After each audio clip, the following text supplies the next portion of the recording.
And I'm going to do the live stream broadcasting. And let's see, we are live. We're live on Facebook, I think. We are rocking and rolling. Let me go ahead and kick it off. And Sophia is supposed to pop in here in just a few moments. We'll do her talk. And then, of course, Sarah will give you the talk there. And don't worry about not having anyone around for time or anything like that, because that won't be an issue. Okay. Welcome to the show, ladies and gentlemen.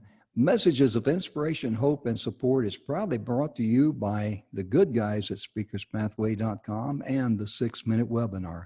Let me share my screen with you, and I'll show you a little bit about the 6-Minute Webinar, where you can also, and the messages of inspiration, hope, and support, where you can also find the other speakers who have been with us. Here at the speakerspathway.com, you can easily see where we have the messages of inspiration, hope, and support. There are 3 speakers there. You click up down here where it says see more. We'll go to that page. And we have individual presentations of different speakers that have spoken in the past. You can see here we got pages and pages. Let me just click on number 11 just for fun. We'll let that load and we'll see the pictures there. Okay. And Gail Dixon was with us, Dr. Sayeda Desilets. She was one of the speakers there. You can get her presentation there, what she delivered, Thriving During Challenges, How to Use the Wisdom of Our Body to Transform Stress into Vitality. And Dr. Desilets, that's the way you pronounce it, Desilets, excuse me, there we go. Better information there, but most importantly, on any of our speakers here that you go to, and you hear their message of inspiration, hope, and support, please appreciate the fact that those folks came, they delivered their message, and most importantly, get in touch with them and let them know that you really appreciated them for taking the time out of their busy schedule today and, to share their message of inspiration and hope and support with you. And if you know of someone that can benefit from that message, please share it with them and let the speaker know, because they would greatly appreciate that. I also talked about the 6-Minute Webinar. My goodness gracious. You can go to 6-Minute Webinar, sixminutewebinar.com. There's a little video here you can play. What it is in a nutshell, you can focus in on your customers. You can talk about one specific feature and benefit that you offer to help someone in their hour of need. It has the problem, it has how you solve that problem, and it has a call to action. It's very clean, very crisp, very focused. You don't waste people's time. And 6minutewebinar.com. You go there and check it out. And let's get back and talk with a young lady today. We're expecting Sophia Olivius here any moment now. She was going to go first, and she'll be popping in here. But Sophia is a very busy young lady. She deals with a lot of charities. She's women's issues. She's very huge in that. And also our speaker today is Sarah Claudia Tillman. And Sarah is going to be talking to us about walk by faith and not by sight. And while we wait on Sophia to come first, because she's in a meeting right now, she's got to pop out and pop back in. So we're going to respect that. But while we're waiting, Sarah, would you just share a little bit about your story, about your title, how all of that happened, please?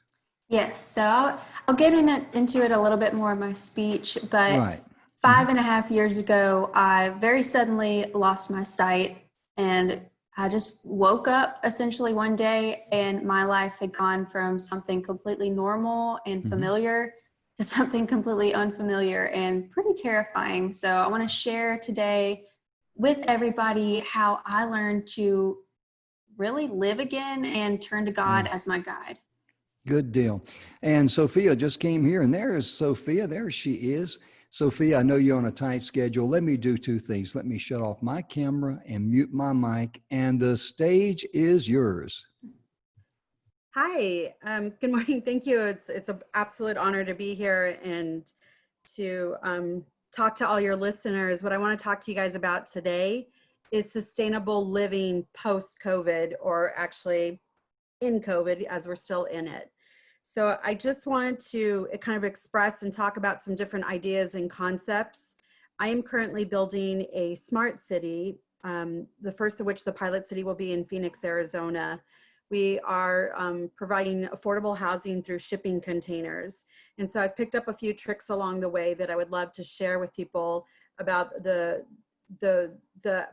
forward future thinking vision of sustainable living and how COVID is assisting us in and thrusting us forward and making things way more affordable. So let's first talk about solar. Let's talk about some changes that you can make to offset your energy bills, especially if you're living in really hot climates or extreme climates where it's really hot and you've got a very huge summer bill with your AC units, pools, and really cold climates where you have oil, gas, like your energy bills during the winter are extreme.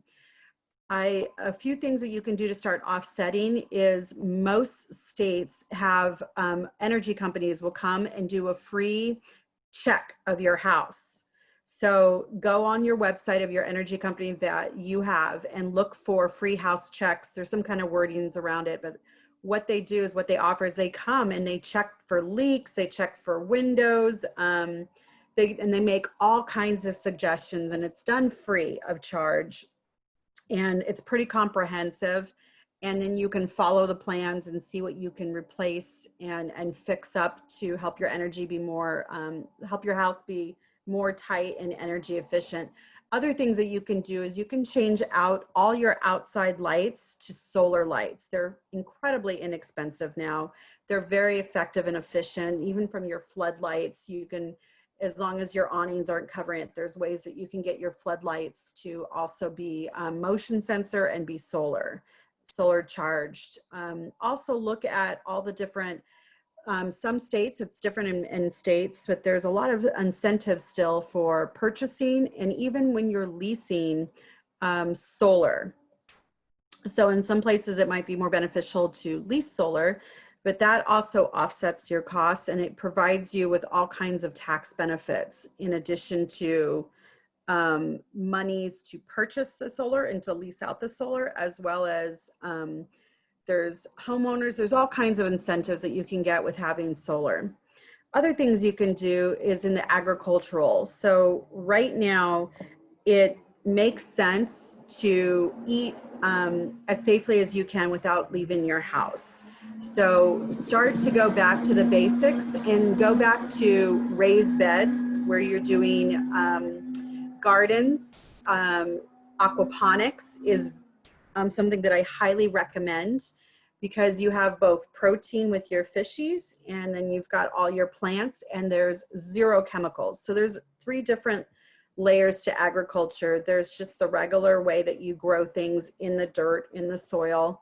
And then there's organics, which still utilizes tons of chemicals.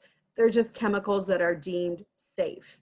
So when you think about organics, all you're doing is you're trading out one set of chemicals for another, still chemicals. Natural is the way that you want to look at growing, and natural being like without use of any type of chemicals, and that would be aquaponics. You don't use any chemicals because you have your fish, right? So anything that you use chemical wise would harm your fish. So that is my favorite way to go, is to utilize plants and growing that are natural, way better than organics. And then of course the chemical way of going. So the other way of doing it is like hydroponics. And there are some amazing systems out there you can get for as little as $500 that will feed a family of 4 all year round. And you can build enclosures. There's all different ways that you can do it. Add lights to it so that you can grow 4 seasons, add a heater depending on your conditioning. There's also aeroponics, which are those big, huge towers that you guys have seen. I highly recommend to start composting and asking your neighbors to compost if they don't have gardening. And all that means is you take all of your food scraps, everything that you do, and you put them in the ground over dirt, get all your shrubbery clippings on it. Does not smell, there's no flies. You can also add worms to them, red wriggler worms, which is the best thing to do. The other things that you can do is add some smart tech to your house if you don't already. Something that's incredibly makes the home efficient is Ning, which are any smart technology that focuses on the temperature of your home. So while we're all home more often, our energy bills are going up extremely. You want to just make sure you're comfortable, that you're not over excessive. So sometimes you just probably need airflow. So a fan, a small little fan, just like a 10-inch fan, if you up the degree in your house a little bit, then, just adding some wind flow might be all that you need. Also look at getting smart appliances. Smart refrigerators have come down tremendously in cost. You can get them for under $1,000 now, and they are very energy efficient, because instead of having like the 1 through 5 temperature setting, you can actually have it set for a very specific temperature. Also, you can tell the food that's in, you can tell your refrigerator what food you have in there. And it's got some presets and can tell you what's like if you've got chicken, poultry, beef, like fresh meats versus vegetables, it can actually configure the temperature for you, which saves on your energy, and they just run more energy efficient. Other things are change out your light bulbs. Go to LED, you will, first of all, they last way longer. They produce, it's cost savings right there. Other things that you can do are things that probably you've heard of is be reusable. Juice the cutoffs from your vegetables and fruits. Repurpose things like glass jars, use plastic instead of disposable. There's all those type of things. I also want to talk about, there's this whole new movement of tiny homes, of downsizing. We'll just call it downsizing. So some things to think about are, while you're downsizing, I'm a proponent of being in abundance. So as long as you're downsizing because of it feels better and you just want that lightness versus the scarcity mentality of, I don't know what the future is going to hold, so I need to go down more. I want to make sure that you always live in a world of abundance and know that there's so much out there. There's more than enough for every one of us. So some things that I suggest, instead of tiny homes, I suggest like what we use, which are shipping containers, which are green. They last 100 years. They're weatherproof. They're movable. You can pick them up and move them anywhere. You can make them look any way you want, exterior, interior. There are 10 degrees difference of temperature variation from the outside, which is why livestock and fruits and vegetables can travel through rail cars. And this is out without any insulation, without shipping containers, is because the temperature degree difference, they protect you. It's 10 degrees cooler than the outside during the heat. And in the cold winters, it's 10 degrees warmer. So things like that are some things to think of. Also, in a sustainable living economic model, I want to talk to you really briefly about finances. A lot of you guys may find yourself in a position where you're out of work or needing to pivot if you have a company. So I want to speak to you just briefly about getting yourself educated in the de-inflationary financial models. So they're called DeFi models. So the current model that we have, which like I'll just speak to Americans right now, or anybody that's in like the fiat current model, which would be like the dollar, the Canadian, the euro, the yen, things like that. That's an inflationary model. And in the US alone, we printed out recently the Federal Reserve, not we, because we don't even own the Federal Reserve. It has nothing to do with America other than it prints out our money. There's no oversight on it. And that's one thing to get clear on, is to understand how the financial models work. So they just recently print out $6 trillion to cover the COVID stimulus. You don't have to be a rocket scientist to understand that when that much money is printed out, the value of your dollar goes down, which is why people say, $1,500, 100 years ago is now worth 150,000. Now I'm exaggerating a little bit, but there is inflation. In the de-inflationary DeFi models, such as crypto, it's actually built to hedge against specifically what's going on right now.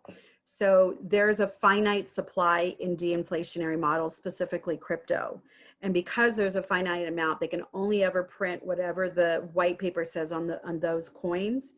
That means the value will always go up because it's just the law of supply and demand. So for instance, Bitcoin, there will only ever be 21 million Bitcoins ever that's ever going to be minted. And in circulation right now, there's only 18 million. For the next 3 million to get minted out, it will take over 100 years. So I'm just giving you small tastes of sustainability, and to just let you guys know, in the time of COVID, there's so many opportunities out there.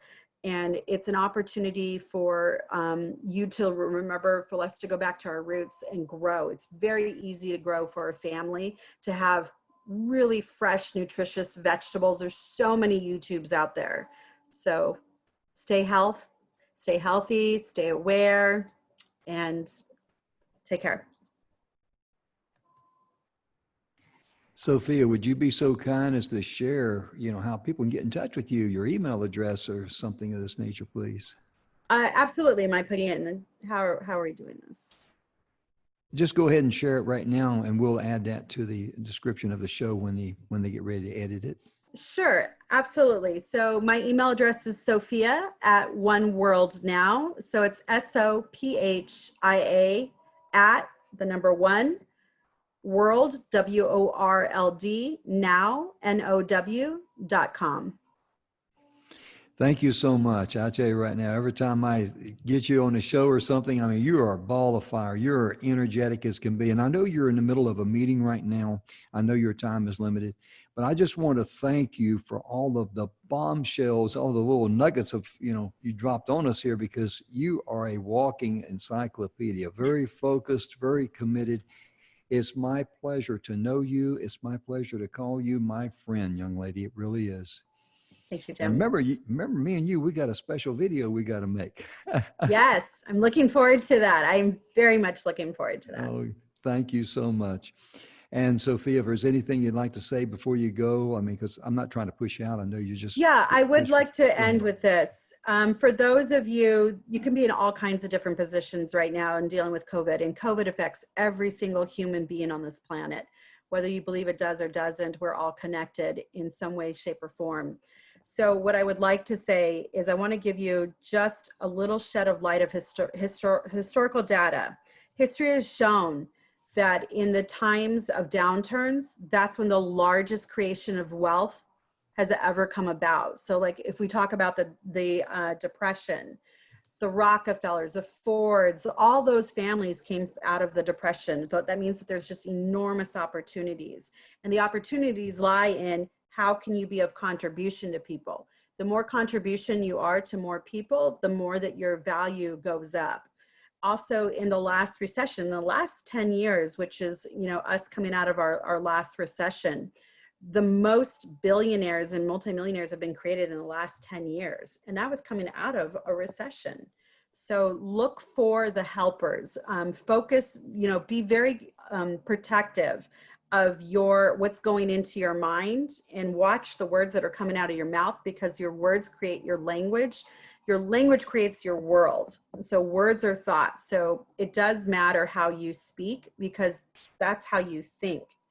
And so make sure that you're focusing on whatever you're watching feeds you. And like, there's amazing things that are going on. Watch all the businesses and people that are pivoting. Look for those stories. Watch channels like John Krasinski's Some Good News, which talks about all the amazing things that are going on right now.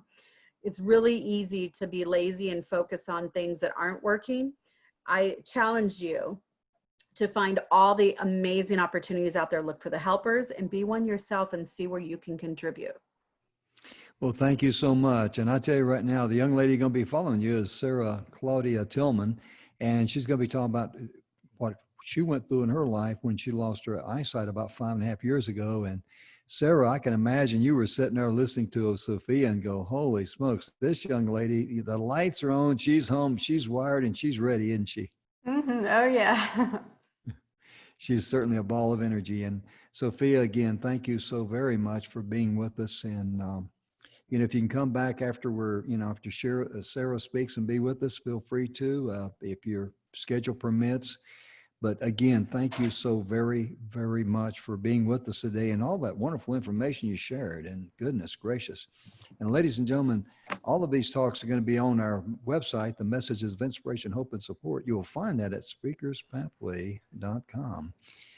And, Sarah, let me bring you to the stage. You're going to be talking to us about how you walk by faith and not by sight. My goodness gracious. Let me give you the spotlight here. And let's see, there we go. And let me shut off my video and mute my mic, and please take your time, and the stage is yours. Okay, thank you so much. Hello, everybody. As you heard, my name is Sarah Claudia Tillman, and I am a speaker and writer based in Georgia. So over here on the East Coast, I spent my childhood growing up in the woods in a very small rural town, and I loved enjoying exploring the woods around my house and the pastures and just the great outdoors. I grew up on 80 acres, and I probably traversed every inch of it as I grew up. And on these adventures, usually my only companion would be my faithful collie, Lassie. I know what you're thinking. It's a very original name. And I was definitely her Timmy in my own way, getting stuck in wells and always needing her rescuing. When I was about 12 years old, I ventured further into the woods than I ever had before. And it wasn't long until I found myself very, very lost. I had no idea which way to go. Flash forward 8 years to the year 2015, when I was 20 years old. I got lost in a very different way. After going into the hospital for a routine surgery, a tonsillectomy, I suffered complications and suddenly found myself completely blind and partially deaf. Once again, I was completely lost. I had no idea which way to go, how to move forward, or how to navigate life with a disability. Since that day, I have faced a lot of pain, a lot of grief, and some unimaginable obstacles. But I've also learned a whole lot along the way. I've learned a lot about accessibility, a lot about myself, a lot about resilience, and even more about God. And one of the most important things that I've learned is that when we face trials and uncertainty in our life, our best guide is God. And he guides us through our trust and our faith in him. 2 Corinthians chapter 5, verse 7 says, "For we walk by faith, not by sight." And that has truly become my motto over the past 5.5 years. Now, Merriam-Webster defines faith as assurance in the unseen. So what does it mean to completely put our trust in God, an unseen entity? What does it mean to walk by faith and not by sight? Well, first of all, it means that we keep moving, even if we have no idea where we're going. Martin Luther King said, "Faith is taking the first step, even when we can't see the whole staircase." And let me tell you, those are some of the truest words I have ever heard. And in this sense, walking by faith, not by sight, means that you keep putting one foot in front of the other, trusting God to place that foot exactly where it needs to go. In Exodus chapter 13, the Israelites are being led by Moses out of Egypt, out of slavery and oppression.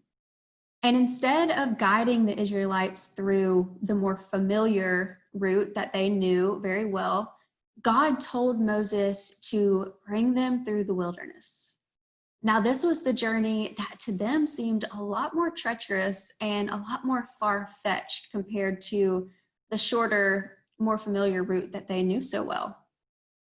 And they had no idea where they were going along this journey. But the Israelites looked to God as their guide. And God presented himself to them through a pillar of cloud by day and a pillar of fire by night. And step by step, even though they didn't know which way to turn, they didn't know how to move forward, God led them and eventually delivered them to the promised land. Now, just like the Israelites, when I lost my sight, I felt like I was going through the wilderness. It was such an unfamiliar journey for me. But I too had to look to God and his presence. And unfortunately, I didn't have a pillar of fire to guide me, but I did have prayer and I did have his word and I did have a community of other Christ followers who could help lead me. Now, I couldn't see the big picture. I couldn't see the whole staircase, but I kept taking one step, trusting that God would guide me each time I lifted that foot and guide me as he placed me on solid ground. So I walked by faith and not by sight. I trusted God to guide me through that wilderness, and he delivered me through so many moments of grief and so many hardships. Now, second, walking by faith, not by sight, also means that we recognize there's more to life than what we can see. When I lost my sight, one of the hardest things that I had to go through was really losing touch with how I knew myself. In 2015, I had been a nationally ranked equestrian on my college team. I had been a rising college senior, and I had been a social butterfly. But I quickly saw all these things disappearing in the wake of my blindness. I could no longer compete on my college team. I would not be returning to school that fall. And a lot of my relationships started to dissipate after I lost my sight. And I felt like I completely lost touch with who I was. But what I realized was that these labels and these identities aren't that important. 2 Corinthians 4:18 says, "For we focus not on what is seen, but on what is unseen. For what is seen is transient, but what is unseen is eternal." So what can we focus on that's eternal and everlasting? Well, that, my friends, is our identity in Christ. That is something that when we root our identity in the Lord, it can never be taken away from us, no matter what changes we face here on earth. And we have such a better dwelling place waiting for us away from this earth in heaven. And if we focus our identity in Christ and focus on his unseen promises, we will be so much better off than focusing on those arbitrary and temporary labels that we often hold in such high regard here on earth. Now, last, walking by faith, not by sight, to me means that we trust that God is working even when we can't see it. And I know we have all been through times in our life where we think, God, are you even there? Are you listening at all? And are you hearing my prayers? I definitely went through this the weeks that followed my sight loss because I prayed relentlessly for God to bring my sight back. And I still pray for that today. But at the beginning, when I would pray so hard, each night when I went to bed, I would say, okay, God, when I wake up, just let me be able to see. And I became more and more disappointed each day when I woke up and everything was still completely dark. And I thought, God's not even listening to me. I thought maybe he's not even real. But it took me really connecting with Christ and growing my faith in him and a relationship with him to realize many months and years later, looking back, that he was working. He was healing me, not physically, but he was healing my heart. He was healing me spiritually. He was giving me the patience that I needed to wait on his new purpose for my life. He was giving me the confidence that I needed to speak and write about what he was doing in my life. And he was giving me the drive I needed to want to help others with what I was going through. And piece by piece, little by little, he worked in my life and gave me such a new purpose with what I was dealing with, something that I never thought I'd be able to accomplish with a disability. And we can see a biblical example of this in the book of Esther. The Lord's name is not mentioned once in that book, but it's amazing that his hand is all over it. He prepared Esther to be queen. He softened Mordecai's heart just at the right moment, and he turned the Jewish people's sorrow into joy. And he can do this in our lives as well, as long as we trust him. In 1 Peter, it tells us that even if we do not see him, we believe him, and we rejoice with a joy that is inexpressible. Now, on that day, so many years ago, when I was lost in the woods, my dog Lassie served as my guide. She noticed that I was in distress, and she started to bark wildly. And she would trot over to me, nudge me with her nose, and then she would run back a few feet in the other direction. And she would do this over and over again. And after a few minutes, I realized that she was trying to lead me. So I started to follow her, and eventually she would stop running back to me, and she just ran ahead of me, and she would look back every few minutes to make sure I was still behind her. And eventually, after what seemed like several hours and many miles, I saw my house off in the distance. And if you had been there that day, you would have heard me shout for joy, and you would have seen me run back to my house, because I honestly never thought I would see my house again. And years later, when I lost my sight, in the same way, God nudged me, and he did this over and over again until I finally started following him. And at that point, he went ahead of me. He led me on this journey that I've been on, looking back every now and then to make sure I was behind. But just like he was for the Israelites, he paved the way. He was ahead of me. He knew what was in store, and he knew what I could handle. And he has served as my guide so faithfully. As I learned what it meant to walk by faith, he guided me through all of those hardships and all of those moments of grief and all of those obstacles. And I know anything that I face in the future, he will be there to serve as my guide every step of the way.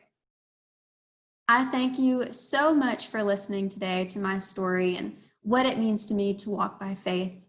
And if you would like to follow along with my journey in the future, you can head over to sarahclaudia.com. And that's saraclaudia.com. Thank you so much. Wow, that's really a very powerful message you just delivered. And I mean, I know there's so many people out there that can relate, because they're probably thinking the things that they're facing right now, that's a monumental problem in their life compared to what you've overcome and you're dealing with every day. My goodness, it just really pales in comparison. Mm-hmm. And if someone wanted to get in touch with you, how could they get in touch with you other than your website? Do you have an email address or anything? Or? Yes, you can email me at hellosarahclaudia@gmail.com. And that's spelled just the same way with hello, HELLO, Sarah Claudia. Okay, great. I'll tell you right now, both of you ladies on the day, you came from two different worlds, but both of you very focused. What really impressed me is that, how you just calmly shared, the things that you faced. It had to be very frightening to you. Okay. And and very shocking, to say the least. I mean, you went in for a simple surgery and something just went wrong, I guess, huh? Yes. They haven't actually ever said what happened, but you never know what life is going to hand you. And Mm-hmm. I tell everybody it's a choice every day. I'm calm about it right now, but I have my days just like everybody else does. And Sure. it's an everyday, conscious choice to wake up and to focus on my faith and to focus Mm-hmm. on God and how he's guiding me. Right. That's like a gentleman we've had on the show a couple of times. He's also been on our radio show. Your Future is now on the TogiNet radio station. His name is Barry Shore. And Barry was a guy, I think it was about 7 or 8 years ago, something like that. He gets up one morning, everything's fine. But before that day is over, he's a quadriplegic. Oh, wow. And no accident. Mm. He had some type of disease on the inside. and it just paralyzed him. Mm. And to this day, you know, like he says, I can't get up out of a chair without some type of assistance. Mm. And he says, I'm a tripod when I walk, because he can walk with one stick once he gets up and gets going. But he shared with his story, which is really touching, how he was able to, when they first put him in the pool, they had to put floaties on his arms and legs to keep him up. Oh, wow. And they had to assist him. And Barry is quite a guy. He's actually learned how to swim, and he has swam since that incident over 7,000 miles. Oh, wow. Yes, and he is all about joy and jubilee. And I'm going to introduce him to you because I think you two could really be a blessing for each other, and also many, many others. Mm-hmm. Yeah, I would love that. Yes, I'll be glad to open up the door to you guys and introduce you there, and I'll do it through the email. And because Barry is just a wonderful, wonderful person. Now, make sure you cut your volume down, because he starts talking. He talks joy. And I mean, he lives it. He really does. He sent us a gift after being on the radio show, and it was a box of cards. I mean, a box of cards that he makes up. It's got all kind of sayings on there, like, joy, and, just a whole bunch of them. My goodness gracious, says, give these out to people in their hour of need. So I've passed out a bunch of them, and I've given them to a lot of school teachers to share with their children, to train their brain about we should live in joy and gratefulness and thankfulness, especially with all the ugliness going on. Because we're really, if we're focused on loving others and helping others in their hour of need, that's who we are. That's our calling in life. Mm-hmm. And it's funny how all the things that we really value are some of the things that we can, or usually the things we can buy, see, touch, and feel. Mm-hmm. But the most important thing, Sarah, is the things that money cannot buy. Mm-hmm. That's right. The love for family, our health. Of course, you can enhance your health and all that, but really, the heartbeat in your veins, the breath in your lungs, the love that we have for one another. I mean, it's just priceless. Mm-hmm. How about our intelligence? I mean, having a brain. Of course, when I was in school, my parents didn't think I used it too much, but but realistically, I mean, the things that we take for granted, and when I hear your story, and I want you to talk a little bit more. I don't want to take up all the time me yakking, because I'm not that interesting as much as you are. But take whenever I get a cold or a sniffle or a sneeze or something like that, after a few days, I'm aggravated. Mm-hmm. I want to get rid of it. I deserve to be better, And it's pretty small on the inside when you think about it, especially when you look at a young lady like yourself in the prime of life, and, you had something happen to you, just through a freak accident from the surgery, but yet you're going to write a book. Tell us a little bit about that. Yeah. So, I mean, like you were saying, I think it puts things in perspective. Even everything that's going on in our world right now, I mean, people can relate on some level to life being normal one second, and, you can't even go out to eat at a restaurant the next second. I mean, we all know at this point what it's like for our normalcy to be taken away. And essentially that's what happened to me. And it was, and still is, it's been a long journey learning how to do everything over again, learning how to walk with a white cane. I had to get back to college, so I had to learn how to read Braille and learn how to use technology. And even harder probably was just learning how to interact with others and socialize again. I mean, I was 20 years old, and there are times where I'm like, oh, I lost out on a lot of my, young adult years. I'm 26 now. I'm still a young adult, but I feel like I had to grow up very quickly. But at the same time, it's been such a wonderful blessing, because like you said, we focus so much on what we can buy and what we can hold and see. And that was me. I was your typical 20-year-old, always on Instagram, on her phone, and texting and hanging out with friends. But all of that was taken away from me in an instant. I didn't know how to use my phone for the first several months. And in that time of disconnection, where I felt like I was disconnected from the world and from my friends and from everything around me, God really took hold of me. It's like Jonah, when he was in the big fish, God disconnected him from the world. And really the goal was for me to become more connected with God. And once I realized that, and once I started really getting into my faith and getting into scripture, little by little, I was able to become more connected with the world, and I saw it in a whole new way. Mm-hmm. And it really changed my perspective on what was important. And through that journey, I learned a lot about myself, and I really found a passion for writing and for speaking about what was happening in my life, which if you had known me before, I was not a public speaker at all. It completely terrified me. So that's definitely been a spiritual gift God has given me. But I found a passion in writing, and it started out just kind of journaling, and I would write little prayer journals in my computer in a Word document. And eventually God really took hold of me, and I started a blog.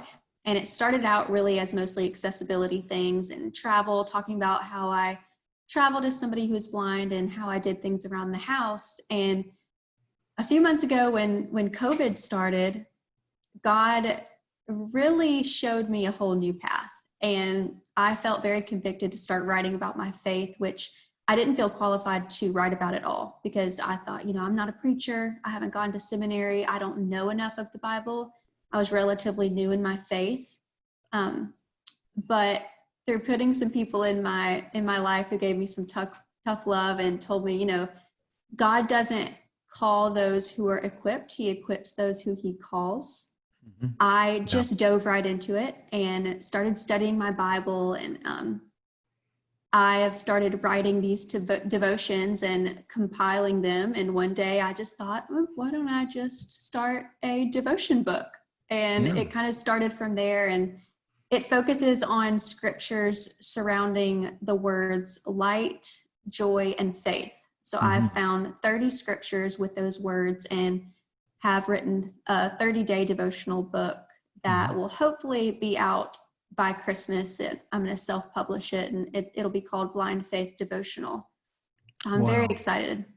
I bet you are. I was going to ask you too, when you're writing things like that, because a lot of people, I encourage them to write, make a daily log, like a diary, if you want to call it that, or whatever. But, it's very therapeutic, is it not? It is. It is. Just getting all your feelings out there. And I'm the type of person, I don't like to be vulnerable with others. It's one of my biggest weaknesses. I don't like to admit my struggles or, my limitations. But when I pray about it and when I write about it, I know that I don't have to try to impress anybody or prove myself to anybody. I'm just kind of getting those feelings out there. Yeah. I know what you mean, because, for years, there was a fence around me, and I was like that for decades, really. For decades, I never mentioned one word about serving in Vietnam. I mean, that was just a topic that, who am I going to talk to about it, really? And I went through a lot in my life in the 70s, and just sharing a few things here, folks. But my point being is that, I had a phone here ringing, is that, I chose an escape that was not healthy. I chose the escape of alcohol, and I drank a lot during the 70s. And I was very fortunate, very blessed. I never became an alcoholic. But when you drink, 12, 14 beers a night and a couple, 3 shots of tequila and things like that, you got a problem. And finally, I don't know why, I just finally got the courage that I was just sick and tired of that life. And I quit cold turkey January the 1st, 1981.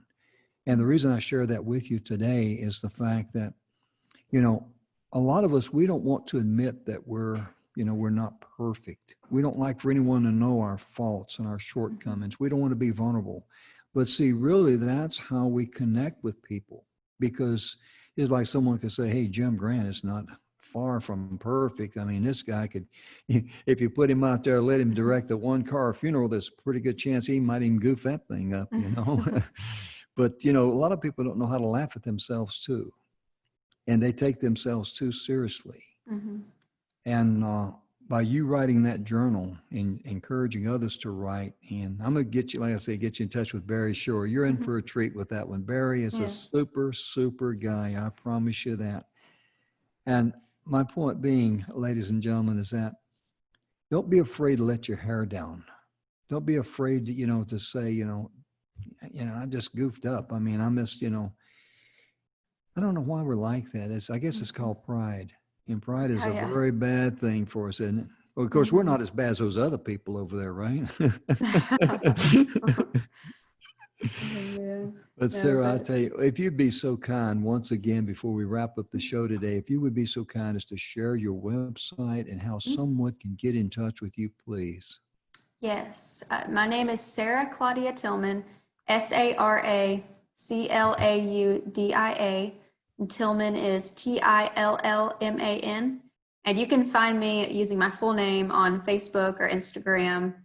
And then my website is sarahclaudia.com.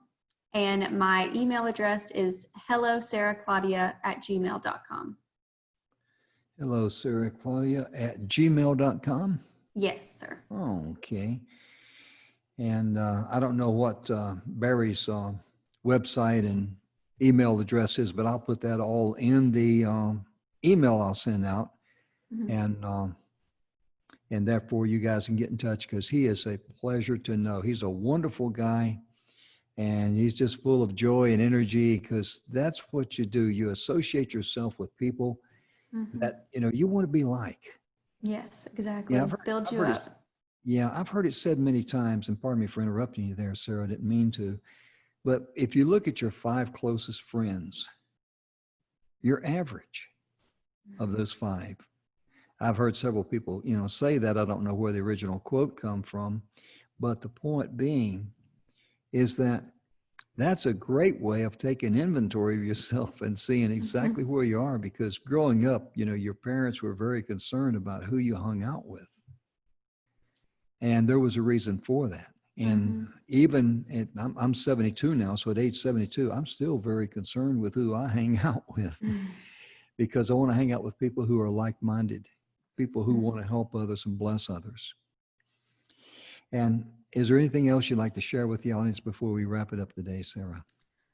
Just going off what you're saying, you know, you do want to be around those people who build you up and encourage you and who rub off you in a positive way. And community is so important, especially in what we're going through today. So that's very important. And I'm looking forward to getting in touch with Barry, and he sounds like a joy.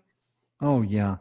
You're in for a treat, I promise you that. Well, ladies and gentlemen, we want to thank you for tuning in today. Sophia was in a meeting. She popped in and gave us her powerful message, and we're so glad that she did. And Sophia Levis, her message will be on the speakerspathway.com at the Messages of Inspiration, Hope, and Support. That is speakerspathway.com. Speakers with an S, pathway.com. Don't forget to check us out at the 6-Minute Webinar, SIXMinuteWebinar.com. And if it's your birthday today, I like to close the show that just wish all the good-looking people out there, guys and girls, I should say, if it's your birthday today, happy birthday to you. And make sure, listen up now, make sure on your birthday that you enjoy your birthday cake or any of the special desserts that you love, because on your birthday, they are health food. So treat yourself, be good to yourself, love yourself. On behalf of Sophia and Sarah, thank you so very much for tuning in. And Sarah, I'll give you a chance to wave bye to everyone. And thank you so much, Sarah. Thank you. Have a wonderful day. Thank you. Bye-bye. Bye.